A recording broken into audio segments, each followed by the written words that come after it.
Paul Revere, a Hale Visual AudioBook adaptation of the John Hancock Mutual Life Insurance educational pamphlet from 1930. So through the night rode Paul Revere, and so through the night went his cry of alarm, to every Middlesex village and farm, a cry of defiance and not of fear, a voice in the darkness, a knock at the door, and a word that shall echo forevermore. Henry Wadsworth Longfellow. An illustration features a portrait of Paul Revere, an iconic figure in American history, rendered from a painting by the renowned artist Gilbert Stuart. The portrait is elegantly framed within a decorative border that embodies the artistic style of the late 18th century. Paul Revere is depicted as a distinguished gentleman, his expression serene yet resolute. He wears a formal dark coat with a high collar, a typical fashion of his time, which emphasizes his status and the respect he commanded. His hair is styled in a manner characteristic of the colonial era, white and swept back, with a queue tied neatly at the nape. Below the portrait is Paul Revere's ornate signature. This personal touch adds a profound authenticity to the portrait.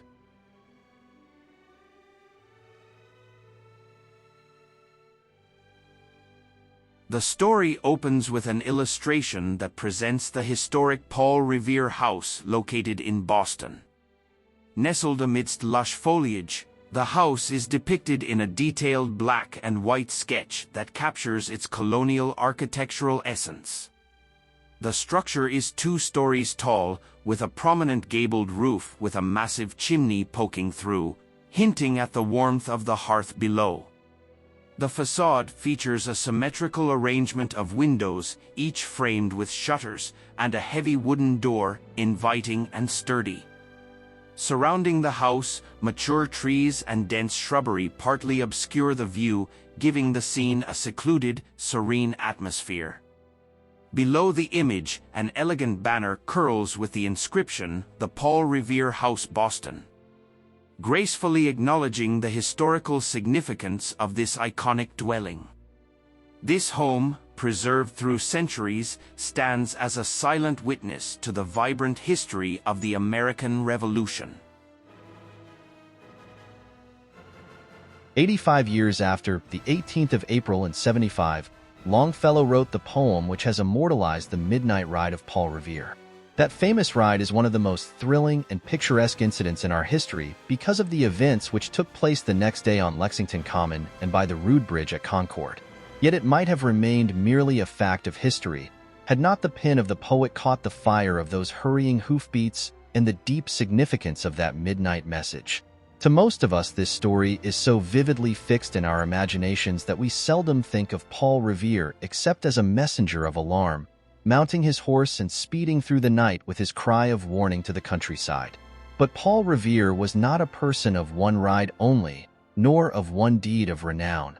Many were the rides he took for the Committee of Safety, carrying important messages to Philadelphia and New York and various points in New England. He was a skilled artisan and could make almost anything with his hands, from beautiful silverware to gunpowder, when the latter was so urgently needed by the colonial army. He was an engraver of merit, depicting many of the important events that preceded the Revolution. He made the copper plates and printed the first currency issued by the revolutionary government of Massachusetts. In Revere's foundry, bells were cast and cannon. His malleable copper bolts and spikes went into the frigate Constitution.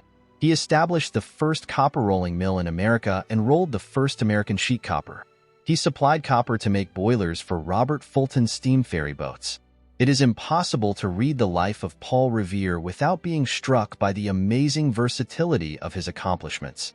Patriot, artist, mechanic, inventor, industrial pioneer. He combined them all into a useful American citizen, with his ability placed always at the service of his country. Early life. When Paul Revere's father came to Boston from France in the early part of the 18th century, his name was Paulus Revere. He was then a lad of 13 and was apprenticed to a goldsmith. He found that his name was not easily pronounced in the English tongue, and upon reaching manhood, he changed it to Paul Revere. He became a goldsmith, married, and had a large family, the third of whom, named Paul, was born on December 21, 1734 by the old-style calendar, but by the present calendar it would be New Year's Day, 1735. The Revere family lived at the north end of Boston, and young Paul went to the public school on Bennett Street. School children in those days did not have blackboards, nor even slates, and their writing paper was very rough and dark. It was also expensive, and many children used birch bark, writing with lead plummets, for it was before the day of lead pencils. We can imagine the boy Paul learning to draw on birch bark and, we dare say, surpassing the other children as he had a natural gift for drawing and designing. Upon leaving school, he went to work in his father's shop, and his skillful hands learned to fashion many beautiful things in silver. Cups, mugs, spoons, pitchers, tankards, and the like, objects of such enduring beauty and art that they are now treasured in museums, or as family heirlooms. But Paul Revere was an out-of-doors lad, as well as a skilled artisan. He was broad-shouldered and strong, and could ride and shoot and skate. Many a good time he had as a youngster, coasting down Beacon Hill, although he was almost a generation ahead of the boys who, when forbidden by the British soldiers to ride down this hill, protested so violently that General Gage restored their slide, remarking that it was impossible to beat the notion of liberty out of the people when it was rooted in them from childhood. Revere was 21 when he served as second lieutenant in the war between France and England, and joined the expedition against Crown Point on Lake Champlain. Upon his return, he married Sarah Orne. Already Revere had taken over the shop at the death of his father and was interesting himself in copper engraving. The illustration at the bottom of the page depicts the business card of Paul Revere and Son, highlighting their foundry services in Boston. The card features a striking central image of a rising sun, symbolizing hope and renewal, set behind a bold, spread eagle with wings outstretched, embodying strength and freedom. Beneath this emblematic figure, the text proclaims, Paul Revere and Son, their bell and cannon foundry at the north part of Boston. The business specializes in casting bells and brass cannons of all sizes, along with a wide range of composition work. They manufacture sheets, bolts, spikes, nails, and more from malleable copper and cold-rolled materials, also offering cash for old brass and copper. This card encapsulates the industrious spirit and diverse capabilities of their metalworking enterprise. He was quick to realize the effectiveness of caricatures to portray and intensify political feeling. He might almost be called America's first cartoonist. The passage of the Stamp Act and its repeal were subjects for Paul Revere's engraving art. 3 engravings of Boston and the harbor, showing the landing of the British troops in 1768, are of great historical interest today. Perhaps the most famous Revere engraving is that of the Boston Massacre. There are also in existence today many book plates, beautifully and delicately designed by Revere. So versatile a man as Paul Revere could turn his hand to almost anything, as is evidenced by the following advertisement, which appeared in the Boston Gazette on September 19, 1768. Whereas many persons are so unfortunate as to lose their 4 teeth by accident and other ways to their great detriment, not only in looks but speaking both in public and private, this is to inform all such, that they may have them replaced with artificial ones, that looks as well as the natural, and answers the end of speaking to all intents, by Paul Revere, goldsmith, near the head of Dr. Clark's Wharf, Boston. It was well for Revere that he had so many sources of income, for his family was a large one to clothe and feed. Although all did not live to grow up, there were 16 children. Following the death of his wife in 1773, Revere married Rachel Walker. In the Old North End in Boston there stands today a quaint, little, low-studded, weather-stained house with an overhanging second story and mullioned windows. It was here that the Reveres lived from 1770 until about 1800, through all the stirring days before and during the Revolution, except for almost a year spent in Charlestown. From this door, Paul Revere went forth to spread the alarm through every Middlesex village and farm. From the upper windows, on the first anniversary of the Boston Massacre, March 5, 1771, Paul Revere displayed a series of transparencies commemorative of the event. It is the oldest house in Boston, for it was about 100 years old when the Reveres went there to live. It is owned today by the Paul Revere Memorial Association and has been restored to its original condition as nearly as possible. The Boston Tea Party and Paul Revere's first important ride. The passage of the Stamp Act in 1765 brought into being a secret society organized in nearly every colony, known as the Sons of Liberty. In Boston, Paul Revere was one of the most active members. He belonged to other political gatherings, the North End Caucus and the Long Room Club. Samuel Adams, John Hancock, Dr. Joseph Warren, and other leading patriots placed utmost confidence in this sturdy and energetic mechanic and silversmith. He had brains as well as initiative and courage. It was at the North End Caucus that the Tea Party was planned. A guard of 25 men was placed to see that the tea was not landed. Among the names of the First Knight's Guard appears that of Paul Revere. On that thrilling night of the 16th of December in 1773, when at the end of the great mass meeting in Old South Meeting House, the shout arose, "Boston Harbor a teapot tonight," and a band of men disguised as Mohawk Indians dashed down to Griffin's Wharf. Such extreme caution was used that we do not know who actually threw the tea overboard, but it is safe to conjecture that Paul Revere was one of the ringleaders. News of this important event had to be sent immediately to the other colonies, and in those days, the swiftest way to convey messages was by an express rider. It was none other than Paul Revere who rode out of Boston the morning after the Tea Party with dispatches from the Boston Committee of Correspondence to those committees in New York and Philadelphia. A committee was chosen to go to several towns, and Mr. P. Revere was chosen to go express to New York and Philadelphia. Thus the diary of Mr. Thomas Newell, under date of May 13, 1774, mentions Paul Revere's next important ride. This time he carried news of the Boston Port Bill, by which the port of Boston was closed to all commerce, and an appeal to the other colonies to join Massachusetts in her struggle. Paul Revere left Boston on May 14th and reached Philadelphia in 6 days. He brought back assurances that Philadelphia and New York would stand by Boston in its hour of distress, and recommendations that a General Congress of all the colonies be called. It was to this Continental Congress assembled in Philadelphia that Revere carried important dispatches in September of that year and again in October. Revere's methodical daybook charged all the rides he took to the Continental Congress.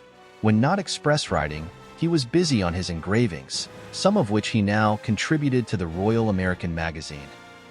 A long cold ride to Portsmouth and its consequence. On a cold day in December 1774, Revere mounted his horse and headed for Portsmouth, New Hampshire. Not a minute must be lost. George III had decreed that no more arms or ammunition should be sent to the colonies, and the Sons of Liberty had learned that 2 British regiments were about to be sent from Boston to reinforce the garrison of Fort William and Mary. It was necessary for the New Hampshire Patriots to seize the military stores there, now guarded by only a handful of men. To tell them to do this before the British reinforcements arrived, Revere was riding these 60 miles with all possible speed. The message was delivered. Major John Sullivan at once gathered his band of Patriot volunteers, and soon the gunpowder and guns were safely buried under the pulpit of the old meeting house at Durham. This gunpowder seized that December day at Portsmouth was destined to play an important part at the Battle of Bunker Hill. It was taken from its hiding place and drawn to the battlefield in old John Demerit's ox cart, reaching there just as the colonial ammunition was running low. Listen, my children, and you shall hear of the midnight ride of Paul Revere. A fine pen and ink illustration captures the iconic Old North Church, famous for its crucial role during the midnight ride of Paul Revere. The church stands tall, its architecture a fine example of colonial American design. It features a prominent steeple that pierces the sky, historically significant as the site where 2 lanterns were hung on the evening of April 18, 1775, signaling that the British were advancing by sea. The building's exterior is marked by large, symmetrically placed windows and a classical, embellished entrance that invites onlookers into its historically rich interior.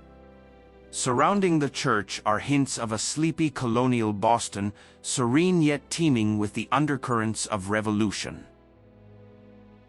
For the actual details of Paul Revere's most famous ride, We can refer to the writer himself, for his own account with many interesting details is in existence today. In fact, there are two such accounts. The first is in the form of a deposition made probably not long after the Battle of Lexington. The second is a letter written about 22 years afterwards at the request of his friend, Reverend Jeremy Belknap. Between Paul Revere's own story and Longfellow's poem, there are several discrepancies which can best be attributed to poetic license.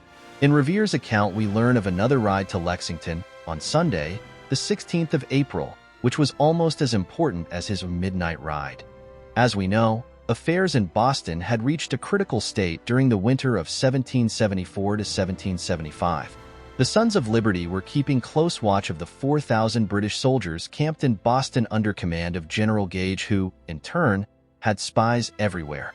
Since the British failure to seize the military stores at Salem in February, it was daily expected that their next point of attack would be at Concord, another base of military supplies. Also, it was rumored that General Gage had received orders from England to arrest the two Patriot leaders, Samuel Adams and John Hancock, now attending the Provincial Congress at Concord. In this section is an illustration depicting one of the historic signal lanterns used on the night of April 18, 1775, a pivotal artifact from American Revolutionary history. The lantern, housed in a square glass case supported by a sturdy metal frame, features a simple yet robust design.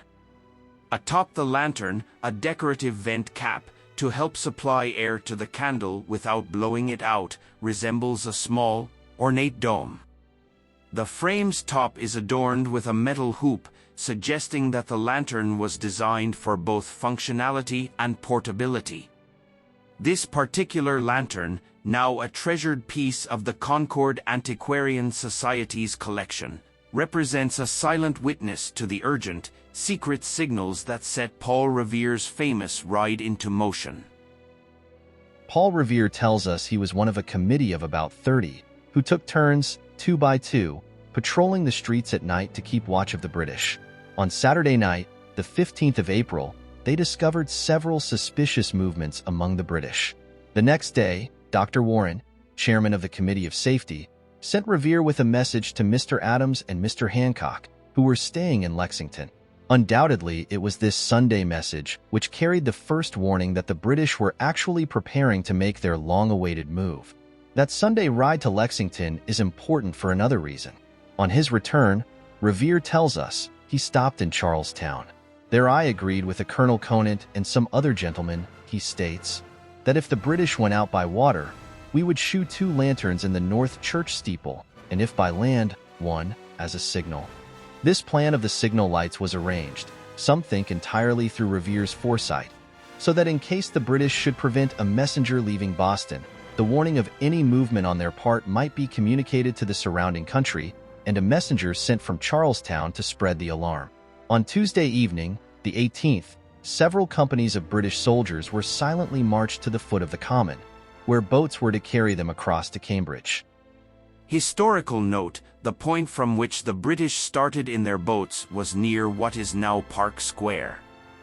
Then, at high tide, the waters of the Charles River came to the lower boundary of the Common. About 10 o'clock, Dr. Warren sent for Paul Revere and asked him to set off immediately for Lexington by way of Charlestown. He had already sent William Dawes by way of Roxbury. Before leaving, Revere arranged with a friend for the hanging of the signal lights. To this day, it is a mystery whether it was Robert Newman, sexton of Christ Church, or Captain John Pulling, Jr., who climbed the trembling ladder, steep and tall, and hung the lanterns which have so picturesque a part in this story. Thomas Richardson and Joshua Bentley rowed Revere across the river to Charlestown under the very nose of the Somerset man-of-war. The story goes that they used a girl's woolen petticoat to muffle the oars. It was then young flood, the ship was winding, and the moon was rising, runs Paul Revere's description of that perilous ride across the river. From Deacon John Larkin, he borrowed a horse, and from Richard Devens he learned that 10 British officers had been seen a short time before, riding towards Lexington. A tablet at City Square in Charlestown marks the spot where Paul Revere set off at about 11 o'clock. At Charlestown Common, now Sullivan Square, the road forked, and Revere took the Cambridge Road. He rode about half a mile when he saw ahead in the bright moonlight 2 British officers evidently lying in wait for him. Quick as a flash, Revere turned and galloped back to the fork and took the Medford Road. One of the British officers attempted to cut him off by crossing the fields, but was hopelessly mired in a clay pond. Over that narrow, rutted road sped Paul Revere on his foam-flecked horse. It was a lonely road, bordered by woods and low stone walls, with here and there a silent, dark farmhouse. But before the sound of those pounding hoofs and the hoarse cry of the rider vanished into the night, lights appeared in the darkened houses and voices murmured in quick alarm. This illustration depicts the historic Hancock Clark House located in Lexington, Massachusetts. This quaint 2-story colonial house, with its steep gabled roofs and numerous chimneys, stands as a silent witness to the tumultuous events of the American Revolution. The structure's exterior is clad in weathered wooden shingles, punctuated by evenly spaced windows complete with traditional shutters. A prominent front door sits beneath a simple, yet elegant, portico. A leafy garden surrounds the property, adding to its pastoral charm, and a stone path leads visitors to the welcoming entrance. The house is significant as it was a key location during the early hours of the American Revolution, where John Hancock and Samuel Adams were staying when Paul Revere made his legendary midnight ride to warn of the approaching British forces. The caption of this pen-in-ink drawing reads, "The Hancock Clark House, Lexington, Massachusetts." There it stands today in Lexington, that quaint, old brown house of Reverend Jonas Clark, where John Hancock and Samuel Adams, Dorothy Quincy and Madame Lydia Hancock were staying on that April night. Historical note: the Hancock Clark House has been moved from its original site, just across the street. Up to this house dashed Paul Revere a little past midnight and was confronted by a squad of Minutemen on guard. One of them cautioned Revere not to make so much noise. "Noise?" cried Revere. "You'll have noise enough before long. The regulars are coming out." Hancock recognized Revere's voice and asked him to come in. Within half an hour after Revere's arrival, William Dawes, the other messenger, arrived. Together they started on to warn the people of Concord. They happened upon young Dr. Samuel Prescott, who was riding towards Concord and offered to join them in spreading the alarm. About halfway between Lexington and Concord, by the roadside, we can see today a tablet marking the spot where these 3 riders were halted by a party of British soldiers. Dawes escaped, but Revere and Prescott were forced off the road into a pasture. Dr. Prescott jumped his horse over a stone wall and fled on to Concord with his alarming news. Revere tried also to escape, but was taken by 6 mounted officers. They questioned Revere, who told them he had alarmed the country all the way from Boston. With 4 other prisoners and Revere, the British started back towards Lexington. The sound of firing in the distance frightened them, and they released the other prisoners. When they came within sight of the meeting house, another volley of shots rang out.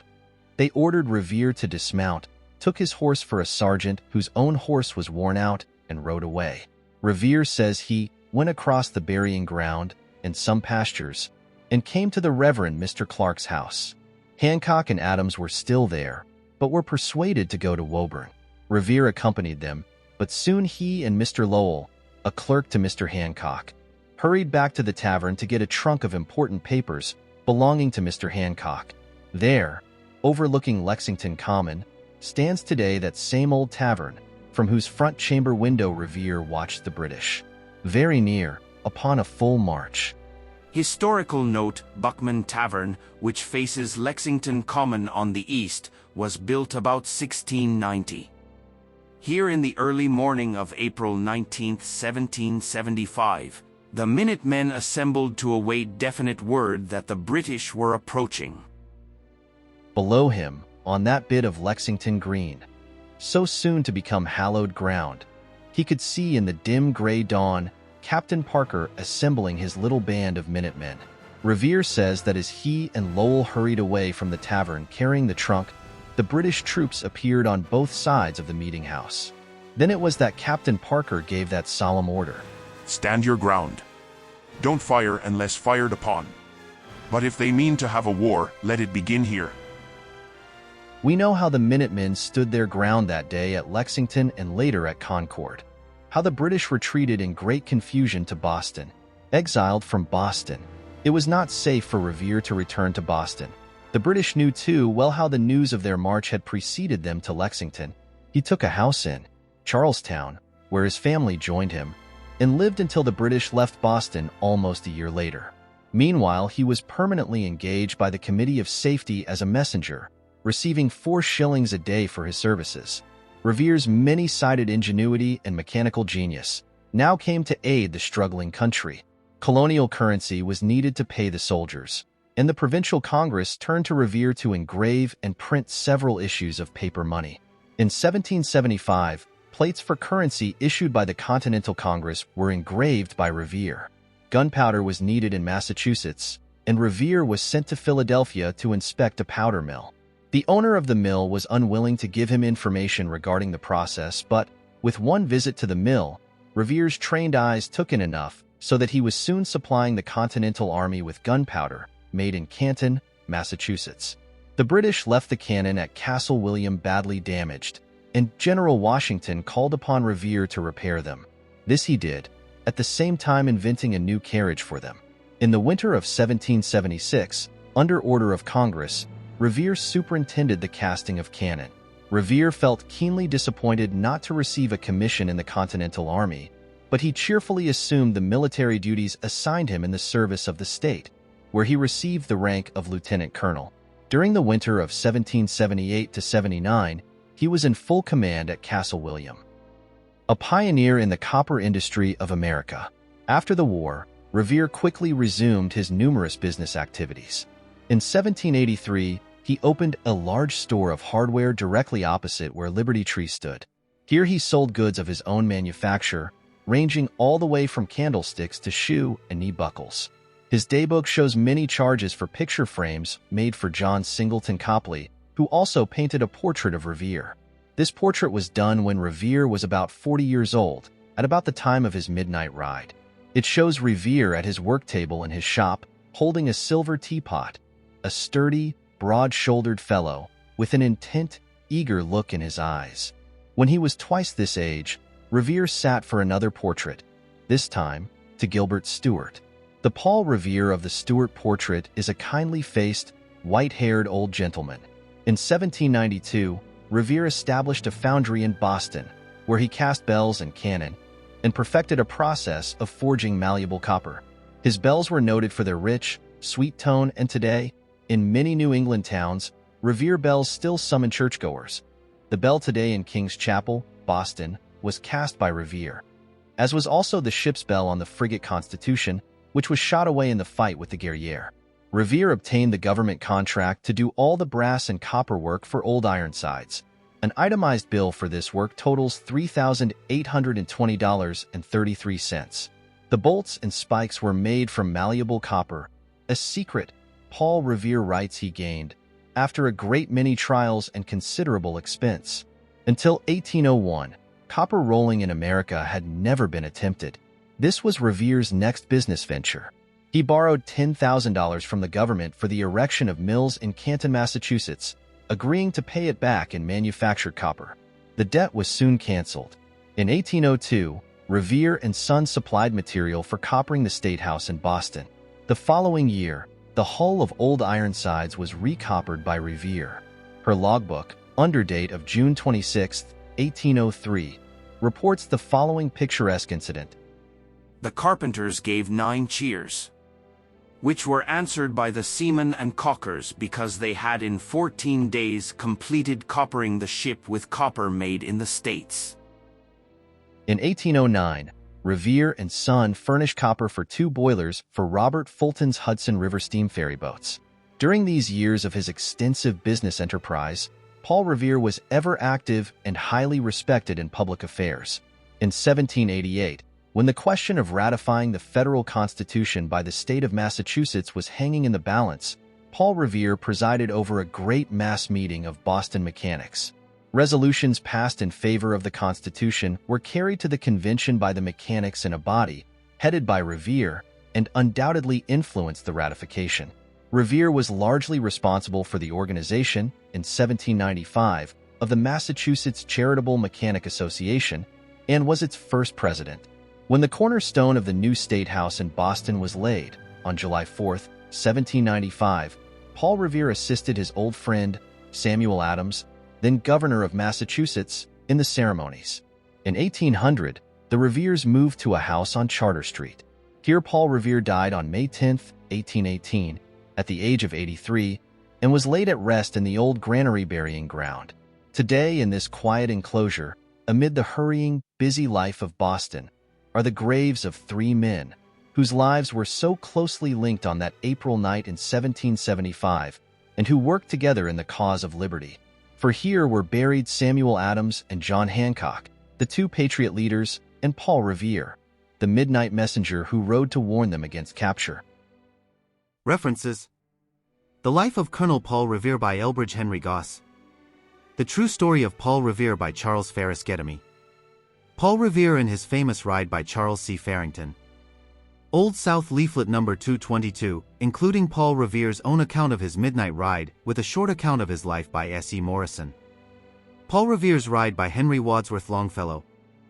On the last page of this story is an illustration captioned, Revere's engraving of the landing of troops in 1768. This image depicts a historical view of the town of Boston in New England during the year 1768. It shows British ships of war landing their troops, as captured in the detailed and colorful style typical of the period's cartographic and illustrative practices. The scene is bustling with activity, both on land and sea, highlighting the military presence and the densely packed urban architecture of colonial Boston. The intricacy of the drawing not only serves as a historical record but also as a piece of art, reflecting the tension and dynamics of the time. We hope you enjoyed this Hale Digital Arts visual audiobook adaptation of the John Hancock educational pamphlet number 128 titled Paul Revere, copyrighted and distributed by the John Hancock Mutual Life Insurance Company of Boston, Massachusetts in 1930.